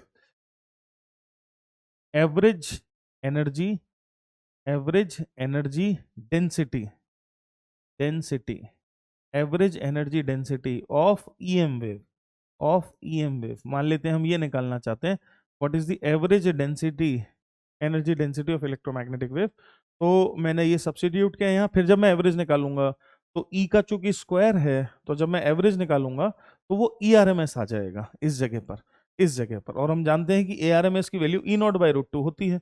Hence मैं ऐसे लिख रहा हूँ इसको, हाफ, दूसरे कलर से लिख रहा हूँ, तो this would be equal to, this would be equal to half epsilon naught into E R M S का square, E R M S का square plus 1/2 mu naught into B R M S का square. ठीक, E R M S कितना है भाई साहब? ई R M S है E naught by root two, E R M S कितना है, E naught by root two है, E naught by root two है। एसी वगैरह में देखा हमने ऐसा ही, ऐसा ही B R M S B naught by root two होगा। ऐसे ही बी आर एम एस की वैल्यू निकालोगे तो क्या आ जाएगी, B naught by root two. Hence यहाँ सब्सिट्यूट कर दें, दोनों जगह पे सब्सिट्यूट कर दें, तो अब देखो क्या मिलेगा, यहाँ आ जाएगा हाफ एप्सिलॉन नॉट और वो हो जाएगा ई नॉट का स्क्वायर डिवाइडेड बाय टू, और ऐसे ही यहाँ बन जाएगा प्लस 1/2 म्यू नॉट और बी नॉट का स्क्वायर डिवाइडेड बाय 2। ठीक है जी, यहाँ तक भी समझ में आती है बात। नाउ ई नॉट की वैल्यू है C B naught, E naught is equal to C B naught, hence E naught का square is like C square B naught का स्क्वायर। अगर मैं यहाँ रखूँ ई नॉट के स्क्वायर की वैल्यू, है ना, तो ई नॉट का square is equal to C square into B naught का स्क्वायर, और सी मैं आपको बताया सी होता है 1/रूट म्यू नॉट एप्सिलॉन नॉट, तो सी का स्क्वायर हो जाएगा म्यू नॉट एप्सिलॉन नॉट, तो this would be equal to B naught का square divided by mu naught epsilon naught. I hope this is pretty clear. और अब ये वाली चीज ई नॉट का स्क्वायर उठा के हम यहाँ रख दें, यहाँ रख दें, तो क्या आप देख रहे हैं कि ये एप्सिलॉन नॉट तो इस एप्सिलॉन नॉट से कट जाएगा, और हमें क्या मिलेगा, ये 2 और 2 तो 4 हो गए, ई नॉट का स्क्वायर मैंने यहाँ रखा, तो बी नॉट का square by 4 mu naught, B naught का square divided by 4 mu naught, plus वहां से भी क्या आ रहा है, वहां से भी आ रहा है बी नॉट का square divided by 4 mu naught, which is B naught का square divided by 2 mu naught. I hope you are getting. Hence average energy density of electromagnetic wave को बी नॉट के टर्म्स में अगर लिखें तो I can write as B naught का square divided by 2 mu naught. सही बात है, अगर मैं इसको बी नॉट के टर्म्स में लिखूं तो एवरेज एनर्जी डेंसिटी, याद रखने वाली बात जो है वो ये है, average energy density, average energy density of EM wave लिख रहे हैं हम, average energy density of EM wave लिख रहे हैं, और वो कितना आ रहा है, वो आ रहा है बी नॉट का square divided by 2 mu not. ये याद रखने की बात है, बी नॉट का square divided by 2 mu not. ठीक, अब इसी को अगर मैं ई नॉट के टर्म्स में लाना चाहूं तो ला सकता हूं, क्योंकि बी नॉट की वैल्यू है E naught by C, E naught की वैल्यू है ई नॉट बाई सी। इसी को अगर मैं ई नॉट के टर्म्स में लाना चाहूं तो कैसे ला सकता हूं, ई नॉट का square divided by C square into 2 mu naught, और फिर सी स्क्वायर की वैल्यू 1/म्यू नॉट एप्सिलॉन नॉट सब्स्टिट्यूट कर दूं तो फिर म्यू नॉट कट जाएगा, और क्या बचेगा, बचेगा half epsilon naught E naught का स्क्वायर, है ना, half epsilon naught E naught का square. Hence, average energy density of an electromagnetic wave can be either written as average energy density of an electromagnetic wave can be either written as b naught का square by 2 mu naught, या तो अपन ऐसे लिख सकते हैं, या half epsilon naught E naught का square, half epsilon naught E naught का स्क्वायर, या ऐसे लिख सकते हैं, सिंपल, या तो ऐसे लिख सकते हैं या ऐसे लिख सकते हैं। Average energy density of an electromagnetic wave, average energy density of an electromagnetic wave को हम इस प्रकार से दोनों में से किसी भी फॉर्मेट में लिख सकते हैं, कोई कष्ट वाली बात नहीं है, बहुत ही आसान है। ठीक है भाई, ऐसा है। चलो जी, तो बहुत ही आसान, बहुत ही सिंपल सी चीज है। तो ये सारी प्रॉपर्टीज हैं इलेक्ट्रोमैग्नेटिक वेव की जो हमें पता होनी चाहिए। अच्छा, इलेक्ट्रोमैग्नेटिक वेव को अगर हम इलेक्ट्रिक फील्ड और मैग्नेटिक फील्ड में रख दें तो इलेक्ट्रोमैग्नेटिक वेव डिफ्लेक्ट नहीं होती है, इलेक्ट्रोमैग्नेटिक वेव डिफ्लेक्ट नहीं होती है, ये भी एक इंपॉर्टेंट पॉइंट है। Electromagnetic wave does not gate deflected, electromagnetic wave EM wave does not does not does not gate deflected does not get deflected by electric field and magnetic field। ऐसा क्यों, ऐसा इसलिए क्योंकि इसमें electromagnetic wave is like chargeless massless particle, charge ही नहीं है कोई, तो जब कोई चार्ज ही नहीं है, न्यूट्रल है फोटोन, तो जो फोटोन न्यूट्रल है, फोटोन पे कोई चार्ज ही नहीं है, तो फोर्स कहाँ से लगेगा, है ना, और फोर्स ही नहीं लगेगा तो डिफ्लेक्शन कहाँ से होगा, ये बात है। तो ना तो फोर्स लग पा रहा है, ना ही डिफ्लेक्शन हो पा रहा है, ना फोर्स लग रहा है ना ही डिफ्लेक्शन हो रहा है। ठीक है जी, ऐसा है। चलो जी, अब हम बिल्कुल लास्ट में पहुंच गए हैं, बिल्कुल आखिरी में पहुंच चुके हैं, बिल्कुल लास्ट सिचुएशन में पहुंच गए हैं। मैक्सवेल्स इक्वेशन पर एक बार बात कर लेते हैं, दो कोई ज्यादा खास इंपॉर्टेंट तो नहीं है, पर मैक्सवेल ने पूरा इलेक्ट्रोमैग्नेटिक, मैक्सवेल इक्वेशंस, पूरी इलेक्ट्रोमैग्नेटिज्म की सारी कहानी को चार इक्वेशंस में दर्ज किया, जिनको मैक्सवेल्स इक्वेशन बोलते हैं। चार इक्वेशंस में सारी कहानी को मैक्सवेल ने दर्ज किया, जिसको अपन मैक्सवेल्स इक्वेशन बोलते हैं, जिससे पूरा इलेक्ट्रोस्टैटिक्स और मैग्नेटिज्म और पूरा का पूरा इलेक्ट्रोमैग्नेटिज्म कंबाइन हो जाता है, या कह लीजिए सब एक साथ देखा जा सकता है। तो वो चार लॉ हैं मैक्सवेल की, क्योंकि एनसीईआरटी में गिवन है इसीलिए हम उसको देख रहे हैं। तो पहला जो लॉ है वो बेसिकली हमसे कहता है, गॉस लॉ है वो, पहला जो लॉ है वो हमसे कहता है कि close integral of E dot D S, close integral of E dot D S, D S area है यहाँ पर, D S is equal to charge enclose upon epsilon naught, charge enclosed divided by epsilon naught. ये पहला law है Maxwell का, first law of Maxwell, है ना। Similarly second law, Maxwell ने जो दूसरा लॉ दिया, सेकेंड लॉ जो मैक्सवेल ने दिया, वो मैग्नेटिज्म के लिए गॉस लॉ का है, which is close integral of V dot D S बराबर 0।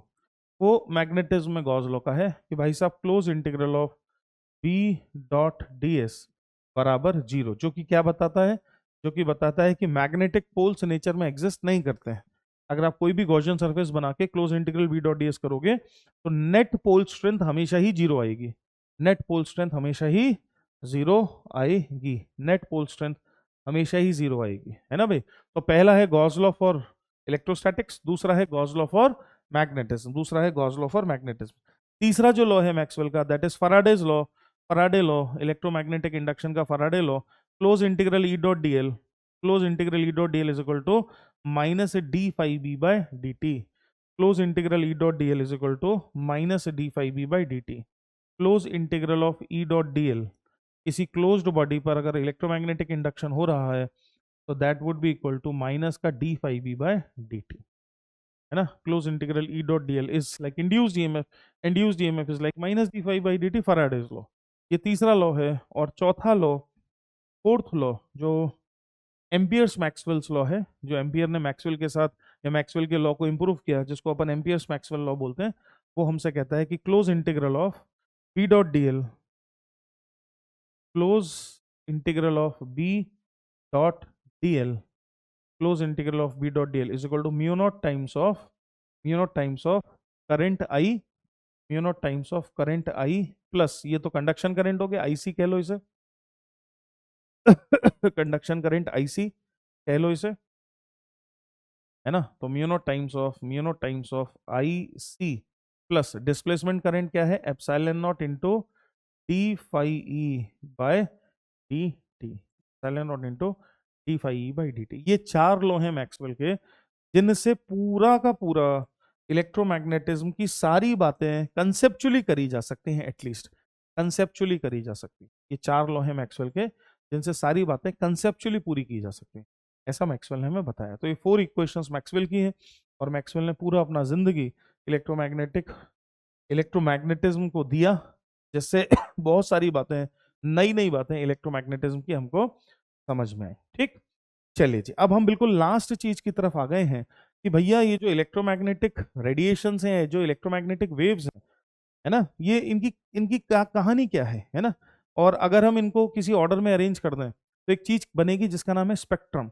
तो इलेक्ट्रोमैग्नेटिक वेव का स्पेक्ट्रम, तो spectrum of electromagnetic wave, spectrum, spectrum of electromagnetic, spectrum of electromagnetic wave, है ना। क्योंकि हम जानते हैं कि अलग अलग वेवलेंथ और अलग अलग फ्रीक्वेंसी की इलेक्ट्रोमैग्नेटिक वेव्स होंगी, अलग अलग वेवलेंथ और अलग अलग फ्रीक्वेंसी की इलेक्ट्रोमैग्नेटिक वेव होंगी। जैसे फॉर एग्जांपल हमारा जो विजिबल रीजन है ना, जिसके थ्रू हम देखते हैं, है ना, उसकी अगर मैं वेवलेंथ की बात करूं तो कुछ 350 नैनोमीटर, 350 नैनोमीटर से लेके कुछ 750 नैनोमीटर, 750 नैनोमीटर, अप्रोक्सीमेट बात हो रही है। ऐसा नहीं है कि 349 नैनोमीटर का वेवलेंथ क्या होगा बताओ, ऐसा कोई नहीं पूछेगा। तो लगभग लगभग 350 नैनोमीटर से 750 नैनोमीटर का जो रेंज है, इसको ही लाइट कहते हैं, है ना। तो मैं अब आपको अंतर बता रहा हूं, इलेक्ट्रोमैग्नेटिक रेडिएशंस और लाइट में क्या अंतर है, इलेक्ट्रोमैग्नेटिक रेडिएशंस और लाइट में क्या अंतर है, इलेक्ट्रोमैग्नेटिक वेव और लाइट में क्या अंतर है। लाइट इलेक्ट्रोमैग्नेटिक वेव का वो सब पार्ट है, वो छोटा सा हिस्सा है जो ह्यूमंस को सेंस ऑफ सीइंग डेवलप कराता है ना। तो हमारा जो देखना है, जो हमारा विबग्योर है, violet, indigo, blue, green, yellow, orange, red, वो इसी में सीमित है, वो इसी में सीमित है, वो इसी में सीमित है। समझ रहे हो? वो इसी में सीमित है। जैसे जैसे वेवलेंथ बढ़ती है वैसे वैसे एनर्जी घटती है ना? जैसे जैसे वेवलेंथ बढ़ती है वैसे वैसे एनर्जी घटती है। तो आप याद रखिएगा कि आपका विबग्योर इसी ऑर्डर में चलता है। तो violet, indigo, blue, green, yellow, orange, red. That means violet वाले जो फोटोन होंगे वो लगभग 350 नैनोमीटर के आसपास होंगे, और रेड वाले जो फोटोन होंगे वो लगभग 750 नैनोमीटर के आसपास होंगे। दैट मीन्स रेड कलर के फोटोन के पास कम एनर्जी है, वायलेट कलर के फोटोन के पास ज्यादा एनर्जी है। जिसके पास ज्यादा एनर्जी होगी उसकी पेनिट्रेटिंग पावर भी ज्यादा होगी। जैसे हम जानते हैं एक्स रेज की पेनिट्रेटिंग पावर बहुत ज्यादा है, यूवी अल्ट्रावायलेट रेज की भी पेनिट्रेटिंग पावर विजिबल लाइट से ज्यादा है। क्यों? क्योंकि उनकी ज्यादा एनर्जी है। तो higher the energy more would be the penetrating power. ठीक, अब ध्यान से समझना, वॉयलेट के पीछे का जो हिस्सा है जो एनर्जी वाइज तो ज्यादा है, ये हमने अगर वेवलेंथ के ऑर्डर में अरेंज किया तो वॉयलेट के पीछे के जो हिस्से होंगे क्या इनके फोटॉन्स की एनर्जी ज्यादा होगी, और रेड से आगे वाले जो हिस्से होंगे क्या इनके फोटॉन्स की एनर्जी कम होगी, है ना? तो एक्चुअली अगर इसको फ्रीक्वेंसी में या एनर्जी में लिखें तो उल्टा हो जाएगा ये। अगर हम इसको एनर्जी में लिखें तो ये उल्टा हो जाएगा, रेड इधर आ जाएगा, वायलेट। अगर इंक्रीजिंग ऑर्डर ऑफ एनर्जी में लिखता हूं तो रेड इधर आएगा और वी उधर जाएगा, पर विबग्योर नहीं बनेगा। तो विबग्योर बनाने के लिए हमें ऐसा लिखना पड़ेगा। और वायलेट के इस तरफ जो लोग हैं जिनकी एनर्जी वायलेट से ज्यादा है उन्हीं को कहते हैं ultra violet rays, UV rays, UV rays. तो अल्ट्रा वायलेट जो रेज हैं या अल्ट्रा वायलेट जो रेडिएशन है वो वायलेट से हायर एनर्जी के हैं, उनको अल्ट्रावायलेट रेज कहते हैं। और रेड से लोअर एनर्जी के जो रेज हैं उनको इंफ्रारेड बोलते हैं। In in infra infrared rays, infrared rays, ये रेडिएशन समझ में आनी चाहिए आपको बात। इंफ्रा, इंफ्रा क्यों? क्योंकि इंफीरियर है। किस सेंस में इंफीरियर है? वेवलेंथ में ना, फ्रीक्वेंसी में और एनर्जी में। फ्रीक्वेंसी और एनर्जी में इंफीरियर है। और ये अल्ट्रा है, जैसे अल्ट्राटेक सीमेंट होता है वैसे ये अल्ट्रा है। किस सेंस में अल्ट्रा है? वेवलेंथ के सेंस में ना, एनर्जी और फ्रीक्वेंसी के सेंस में ये अल्ट्रा है। दैट मीन्स ज्यादा ताकतवर है यूवी रेस, है ना भाई? फिर यूवी रेस से भी ज्यादा ताकतवर है एक्स रेस, ज्यादा एनर्जेटिक, ज्यादा पेनेट्रेटिंग पावर एक्स रेस।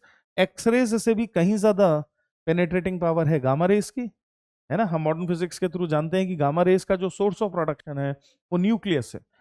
इतनी ज्यादा एनर्जी है गामा रेस, इलेक्ट्रोमैग्नेटिक रेडिएशन का गामा वाला जो हिस्सा है उसमें भाई साहब इतनी ज्यादा एनर्जी है कि वो इलेक्ट्रॉन से पैदा ही नहीं हो सकता है।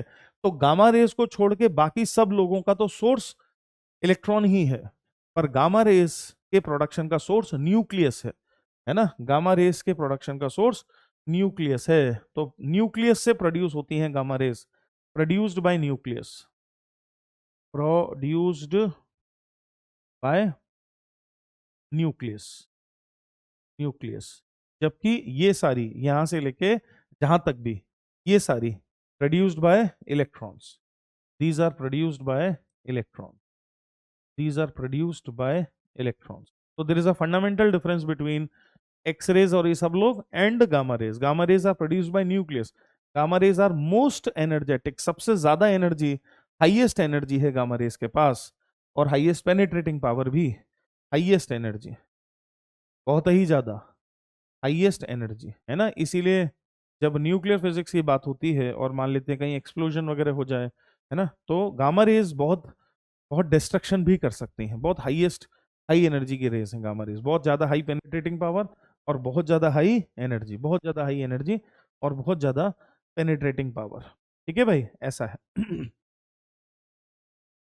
ठीक, तो इंफ्रारेड रेज, इंफ्रारेड के नीचे फिर थर्मल रेज हैं, माइक्रोवेव्स हैं, रेडियो वेव्स हैं, लॉन्ग वेव्स हैं, ऐसा एनसीईआरटी में दिया हुआ है, आप उसको एक बार देख लीजिएगा। विजिबल के नीचे है थर्मल और इंफ्रारेड, फिर है माइक्रोवेव्स जो माइक्रोवेव में यूज होती हैं, फिर है रेडियो वेव्स जो कम्युनिकेशन वगैरह में इस्तेमाल होती हैं, है ना, कम्युनिकेशन में इस्तेमाल होती हैं। एक टॉपिक हुआ करता था प्रिंसिपल ऑफ कम्युनिकेशन, उसमें हम इलेक्ट्रोमैग्नेटिक वेव्स के कम्युनिकेशन की बात करते थे, कैसे ये वेव्स कम्युनिकेट होती हैं वगैरह वगैरह, थोड़ी बहुत बातचीत होती थी, पर अफॉर्चुनेटली वो सिलेबस में ही नहीं रहा है।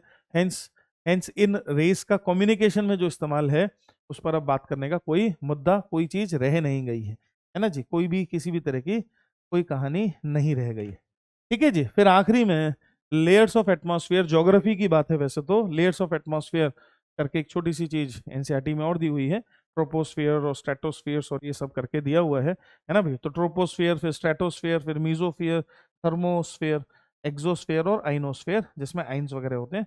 तो कुछ ज़्यादा खास वाली बात नहीं है, इसमें कुछ आता जाता है नहीं। तो इसके साथ ही हम पूरा इलेक्ट्रोमैग्नेटिक वेव, जो बहुत ही छोटा यूनिट है, कुछ है ही नहीं इसमें एक्चुअली करने को हमने कोने कोचारा पूरा देखा, एक एक चीज को समझने की कोशिश की और देखा कि भैया कहाँ क्या बात हो रही है। ठीक है, समझ में आ जाती है। आप एक बात और दिमाग में रख सकते हैं कि आपके जो विजिबल रेज हैं, ये जो विजिबल रीजन है यहाँ से यहाँ तक का विबग्योर वाला, है ना, इसकी जो एनर्जी है, जैसे अगर मैं 350 नैनोमीटर फोटोन की एनर्जी निकालूंगा, 350 नैनोमीटर, ये कुछ 3.1 3.2 ईवी के आसपास आएगी। और कुछ 750 की निकालूंगा तो ये कुछ 1.8 1.9 ईवी के आसपास आएगी। तो दैट मीन्स 2.5 ईवी के आसपास एवरेज अगर हम एनर्जी लें, एवरेज एवरेज तो एवरेज एनर्जी 2.5 ईवी के आसपास आएगी, 2.5 ईवी। तो हम अपने दिमाग में ये रख सकते हैं कि विजिबल लाइट के फोटॉन्स की एनर्जी, एवरेज एनर्जी कुछ 2.5 ईवी के आसपास होती है। समझ रहे हो, एवरेज एनर्जी कुछ 2.5 ईवी के आसपास होती है ना। तो जैसे अगर कोई 10 ईवी फोटोन की एनर्जी, 10 ईवी एनर्जी का फोटोन है, तो वो कहाँ होगा, वो अल्ट्रावायलेट रीजन में होगा। कहाँ होगा, अल्ट्रावायलेट रीजन में होगा। और ऐसे ही अगर हम मान लेते हैं, कहते हैं कि 1 ईवी एनर्जी का फोटोन या 0.5 ईवी एनर्जी का फोटोन कहाँ होगा, तो वो इंफ्रारेड रीजन में होगा।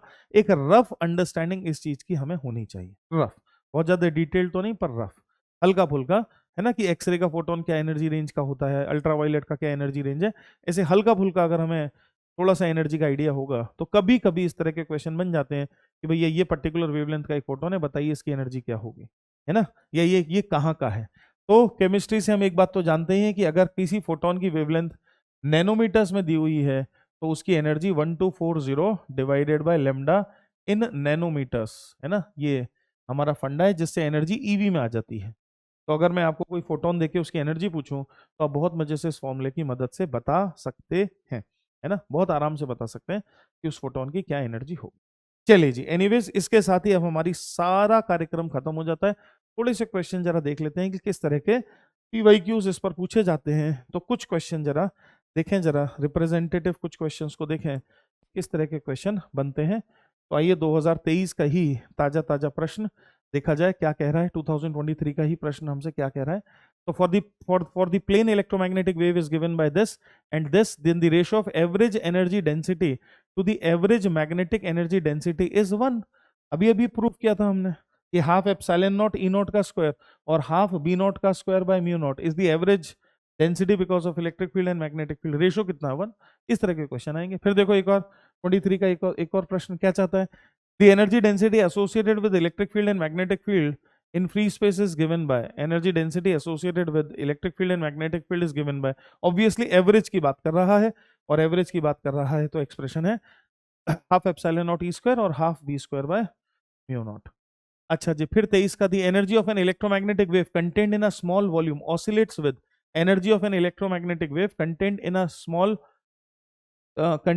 अ small volume oscillates with zero frequency, double the frequency wave, half the frequency. ये तो हम एसएचएम से भी समझ सकते हैं, हम जानते हैं एसएचएम में भी एनर्जी ऑफ एसएचएम का जो ऑसिलेशन है और एसएचएम की जो फ्रीक्वेंसी है उससे डबल फ्रीक्वेंसी से ऑसिलेट करता है ना, क्योंकि एनर्जी स्केलर क्वांटिटी है, इस वजह से ऐसा एसएचएम में होता है। फिर देखो कितने सारे क्वेश्चन है 23 के। The amplitude of magnetic field in an electromagnetic wave, इधर ही ले आते हैं इसको, the amplitude of magnetic field in an electromagnetic wave propagating along y axis is this, amplitude of magnetic field that means b naught, maximum value of electric field in the electromagnetic wave is, that means e naught पूछा है आपसे, b naught दिया है, e naught पूछा है। क्या हम जानते हैं कि e naught is equal to c times of b naught होता है ना। तो c naught b naught की जो वैल्यू है 6 इंटू 10⁻⁻7, इसको c 3 इंटू 10 की पावर 8 से कर दो मल्टीप्लाई, 3 इंटू 10 की power 8 multiplied by 6 into 10 to the power -7, है ना, कितना आ गया 6 3 18 और एक जीरो बचा हुआ है 180, 180। तो क्लियर कट विनर कौन हो गया हमारा, without any confusion fourth, without any confusion fourth. फिर देखो 23 का एक और question, electric field in electromagnetic wave is given by this, ठीक है ठीक है ठीक है, then the energy contained in a volume of this will be equal to, तो अब आपको वॉल्यूम दे दिया है और हम जानते हैं कि एवरेज एनर्जी डेंसिटी क्या है, half epsilon naught E naught का स्क्वायर। तो क्या half epsilon naught E naught का जो स्क्वायर है ये है एवरेज एनर्जी डेंसिटी, क्या इसको सीधे सीधे जो गिवन वॉल्यूम है उससे कर दूं मल्टीप्लाई, तो क्या जो उसने पूछा है एनर्जी, क्या वो वैल्यू निकल आएगी? बहुत ज्यादा आसान, बहुत ज्यादा आसान। बस रख दो, वैल्यू निकाल लो, है ना। आंसर थर्ड बताता है। अच्छा जी, फिर 23 देख रहे हो कितने सारे क्वेश्चन है। A plane electromagnetic wave, that means हर शिफ्ट में एक क्वेश्चन तो 100% पक्का है। A plane electromagnetic wave of frequency this propagates in free space along x direction at a particular space and time, E इतना है, what is B at that point. तो electromagnetic wave की frequency है 20 megahertz, है ना। Electromagnetic wave है जिसकी frequency है 20 megahertz, propagates in free space, free space का मतलब वैक्यूम में चल रहा है, along x direction at a particular space and time, electric field E is 6.6 j cap. What is the value of B at that point? Okay भाई, तो x direction में तो जा रही है वेव, x डायरेक्शन में वेव जा रही है, और हम जानते हैं कि वेव के जाने का डायरेक्शन होता है E cross B. E cross B is the direction of propagation of wave. तो वेव जा रही है x डायरेक्शन में, that means I cap is equal to electric field है j कैप में, तो j कैप क्रॉस यहाँ पर डैश है ना। तो क्या हम जानते हैं कि J क्रॉस के आई होता है, तो क्या मैग्नेटिक फील्ड के कैप डायरेक्शन में, दैट मीन्स इस फिल इन दी ब्लैंक में के कैप आना चाहिए। तो क्या मैग्नेटिक फील्ड के कैप डायरेक्शन में होनी चाहिए, मैग्नेटिक फील्ड के कैप डायरेक्शन में होनी चाहिए। इस लॉजिक से मेरा ये गलत हो जाता है, ये भी गलत हो जाता है, सही है जी। ये भी गलत हो जाता है भाई साहब, कुछ करने की जरूरत ही नहीं, ये लो आंसर ही आ गया आपका। केवल इतने से ही आंसर आ गया, वैल्यू तक तो जाने की जरूरत ही नहीं है, केवल इतने से ही आंसर आ गया। Which of the following Maxwell's equation is valid for time varying conditions but not valid for static conditions, but not valid for static conditions, time varying conditions but not valid for static conditions. तो E dot second वाली जो equation है, E dot D L is equal to D phi B by D T, इसमें time varying होगा तभी इस equation का कोई मतलब निकलेगा, है ना। अगर टाइम वेरिंग नहीं हो रहा है फ्लक्स, तो इक्वेशन मीनिंगलेस, इसका कोई अर्थ ही नहीं रह जाएगा। ठीक है जी, तो क्या हम जो पूछा है उसको इस तरह से जवाब दे सकते हैं। फिर 23 का ही प्रश्न है गर्मा गर्म। फिर 23 का क्वेश्चन, हद हो गई यार। The source of time varying magnetic field may be, source of time varying magnetic field may be a permanent magnet, an electric field changing linearly with time, direct current, a deaccelerating charge particle, an antenna fed with a digital signal. Choose the correct answer from the options given below. तो a permanent magnet, source of time varying magnetic field, तो permanent magnet तो सवाल ही नहीं उठता है, time variation कैसे आएंगे फिर। An electric field changing linearly with time, electric field changing linearly with time, electric field changing linearly with time. अगर इलेक्ट्रिक फील्ड टाइम पर लीनियरली चेंज भी करती है तो D by D T constant हो जाएगा, तो मैग्नेटिक फील्ड पैदा भी होगी पर टाइम वेरिंग नहीं होगी। अच्छा जी, डायरेक्ट करंट से तो वैसे ही मैग्नेटिक फील्ड पैदा होगी पर टाइम वेरिंग नहीं होगी। अ डी एक्सिलरेटिंग चार्ज पार्टिकल, ये हो सकता है, ये हो सकता है। And antenna fade with a digital signal, and antenna fade with a digital signal, antenna fade with digital signal क्या है उसके बारे में कुछ डिटेल जानकारी नहीं दी है, और सिंगल चॉइस क्वेश्चन है तो हमें बढ़िया आंसर पहले ही मिल चुका है डी, है ना। तो बात ही खत्म हो गई, तो कौन सा आ गया, फर्स्ट आ गया भैया, आंसर आ गया फर्स्ट डी ओनली। फिर 2023 का ही question, an electromagnetic wave at an instant and at a particular position, the electric field is along negative z axis, magnetic field is along positive axis, then the direction of propagation of electromagnetic wave. तो electric field किधर है, electric field is along the negative z axis, तो मतलब minus k cap, तो electric field है cross, magnetic field is along the positive x axis, cross के cap, है ना। के क्रॉस आई, माइनस के क्रॉस आई करना है, आई जे के। तो क्या हम जान रहे हैं के क्रॉस आई करेंगे तो जे आएगा, के क्रॉस आई करेंगे तो जे आएगा, हेंस माइनस जे कैप आंसर आएगा। हेंस किधर जा रहा है, नेगेटिव वाई एक्सिस में जा रहा है, नेगेटिव वाई एक्सिस में जा रहा है। ठीक है भाई, तो चलिए काफी सारे क्वेश्चंस हमने देखे, काफी सारी चीजें हमने करी, और भी बहुत सारे क्वेश्चन है इसमें, वो मैं आपको एज अ होमवर्क दूंगा, तो उनको आप जरूर से करिएगा, बहुत आसान है, ओरल ओरल क्वेश्चन। तो अगर आपने अच्छे से देखा, सुना, समझा जो मैंने आपसे कहा, एक बार एनसीईआरटी को भी एक नजर मार लीजिएगा, है ना, सो दैट आपको थोड़ा कॉन्फिडेंस भी आ जाए। ठीक, तो बाकी क्वेश्चन, कुछ क्वेश्चन 10-15 क्वेश्चन मैं होमवर्क में छोड़ूंगा, उनको जरूर से करके इसको पक्का कर लेना। इस टॉपिक, ये टॉपिक रिवीजन नहीं मांग रहा है, और अभी अभी हमने देखा 2023 के हमने सारे क्वेश्चन देख लिए, हमने देखा कि हर शिफ्ट में एक क्वेश्चन तो कम से कम आ ही रहा है, दो भी आ सकते हैं, एक तो आ ही रहा है। तो ये टॉपिक उस सेंस में बहुत मजेदार है, कम एनर्जी से काफी कुछ गेन कर सकते हैं हम यहाँ पर, और पूर्ण रूप से आपको बढ़िया तरीके से सब कुछ करा दिया गया है। ठीक है भाई, तो ये मेहनत जाया नहीं जानी चाहिए, इस मेहनत का फायदा उठाओ, और फायदा उठा के नंबर पाओ, फायदा उठाओ नंबर पाओ, फायदा उठाओ नंबर पाओ। ठीक है जी, चलिए जी, तो अब विदा का समय आ चुका है, विदा लेने का समय आ चुका है आपसे। ऐसे दिमाग की बत्ती जलाओ जैसे इस आदमी की बत्ती जल रही है, ऐसे ही अपने दिमाग की बत्ती जलाओ और आईआईटी जाओ। मेरा पूरा आशीर्वाद है, मेरा पूरा सपोर्ट है तुम लोगों के साथ। इसी प्रकार से हम आगे और भी मिलते रहेंगे माइंड मैप में।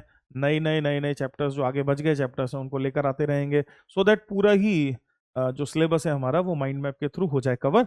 और आप अब से लेके एग्जाम तक कभी भी अगर रिवाइज करना चाहें, क्विक फास्ट रिवीजन करना है, वो 6-6 7-7 घंटे नहीं, फटाफट रिवाइज करना चाहें, तो ये माइंड मैप एक्सेलेंट जगह है वो करने की।